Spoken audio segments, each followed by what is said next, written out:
Какво кара малка държава като България да се нареди сред лидерите в астрономическите изследвания?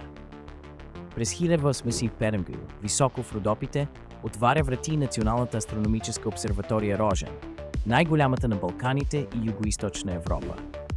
Мястото не е избрано случайно. Чистото небе, високата надморска височина и отдалечеността от градските светлини позволяват наблюдения с изключителна точност и минимални атмосферни смущения. Основният телескоп с диаметър 2 метра е технологично чудо за времето си и продължава да бъде гордост за българската наука и символ на националния научен прогрес.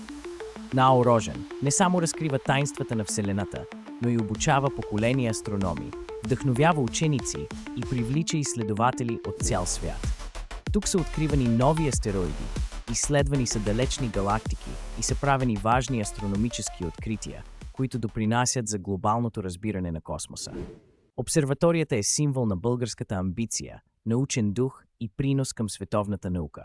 Доказателство, че дори малка нация може да гледа към звездите и да оставя трайна следа в космоса.